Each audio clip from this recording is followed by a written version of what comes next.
अस्सलामुअलैकुम। कैसे हैं आप सब? हम सब भी अल्लाह के शुक्र से बिल्कुल ठीक है। तो ये है सेरई का वक्त।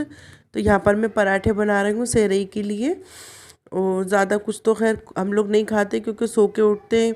बताया जाता है कि है ना, बुज़ुर्ग लोग बताते हैं कि जैसे कि हम सेरई में अगर उठें तो थोड़ी नींद लेके उठते हैं ना, तो उसकी सेरई करने का ज़्यादा सवाब है। जैसे बहुत से लोग पूरी रात जगते रहते हैं कि सेरई करके सोएंगे, तो हम लोग उस तरह से नहीं करते। हम लोग पहले सो जाते हैं ना, इशा वगैरह पढ़ के और तरावी वगैरह पढ़ के सो जाते हैं हम लोग।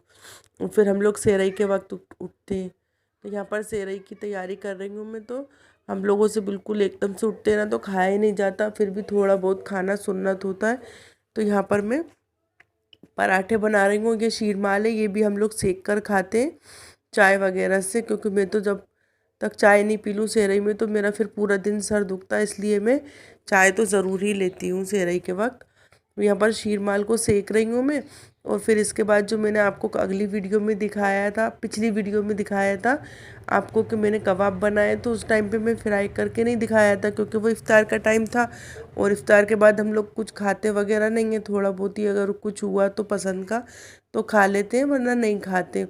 तो इसलिए मैंने सेरई के लिए ही बनाए। वैसे भी ये कि थोड़े बहुत पराठे से खाने में आ जाते हैं। तो यहाँ पर मैं कबाब फ्राई कर रही हूँ। तो ये देखिए बड़े ही अच्छे कबाब बने थे। आप लोग एक बार इसको ज़रूर ट्राई करिएगा। और बस हमारी सिंपल सी सेरई तैयार हो जाएगी। तो यहाँ पर है ना, हस्बैंड को दे दिए मैंने सेरई, जब तक मैं वज़ू वगैरह बनाने गई थी। तो फिर हम लोग सब मिलकर सेरई वगैरह कर लेंगे। और उसके बाद फिर ये शाम का वक्त है। तो ये मेरी बेटी मीठे खुरमे बना रही है, तो उसके लिए तैयारी कर रही है। और ये प्लेट जो आप देख रहे हैं ना, उसने देखी नहीं, उसने उठा ली। मैं वहाँ पर काम कर रही थी दूसरे कमरे में। तो ये प्लेट पे निशान इसलिए ऐसे हो रहे हैं, वो मैं केक बनाती हूँ ना, तो एक बार लाइट नहीं थी तो मैंने माइक्रोवेव में नहीं बनाया था। और वैसे भी मुझे ट्राई भी करना था भगोने में कैसे बनता है। तो जब मैंने भगोने में बनाया था केक, तो उसके ऊपर ये ढक्कन ढाका था ना, तो उसकी आँच से इसका कलर ऐसा हो गया। पर कोई बात नहीं, ये तो घर की बात है, आप लोग भी घर की तरह ही हैं। तो यहाँ पर मेरी बच्ची ने उठा के और फिर उसमें वो बनाने में लगी हुई थी। तो यहाँ पर वो मीठे खुरमे बना रही है। तो उसने पहले चाशनी को पका लिया था और थोड़ी थोड़ी करके वो कर रही है। अब आटा गूँथने के बाद उसने थोड़ी देर सेट होने को रख दिया। तो यहाँ पर वो ट्यूशन भी देती है बच्चों को। तो अभी कुछ बच्चों के एग्ज़ाम चल रहे हैं, मेरे बेटे के भी चल रहे हैं साथ में। तो उनकी पढ़ाई हो रही है यहाँ पर रोज़े के साथ साथ। अभी बहुत से स्कूलों के पेपर हो चुके हैं तो छुट्टियाँ लग गई, पर अभी कुछ बच्चों के रह गए। तो ये बड़ी दिक्कत आ गई है, पर क्या कर सकते हैं, पढ़ाई भी करना ज़रूरी है। तो यहाँ पर बेटे को वो पढ़ा रही है, उसके एग्ज़ाम चल रहे हैं।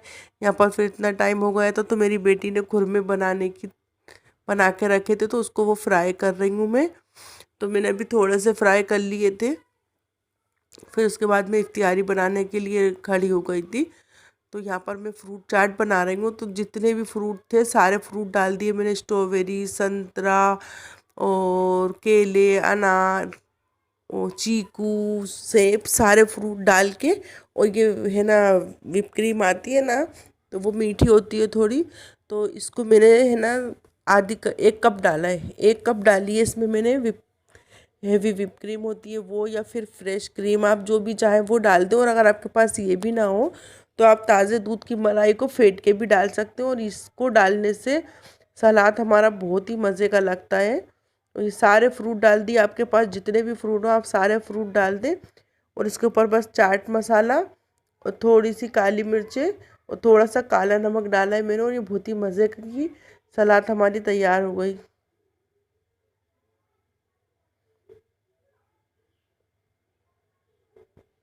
इसके बाद मैं है ना, एक बड़े ही मज़ों का शरबत बनाने लगी हूँ। तो है ना, यहाँ पर मैंने जब तक बोला अपनी बेटी से कि वो खुरमे वगैरह तल रही है और तैयारी तल रही है, जब तक मुझे देर हो रही थी। तो यहाँ पर मैंने दूध जब सुबह पकाया था, तो उसमें मैंने है ना शक्कर अपने दूध के हिसाब से डाल दी थी। ये 1 किलो दूध था, तो 1 किलो दूध में 4 से 5 गिलास शरबत आराम से बन जाएंगे।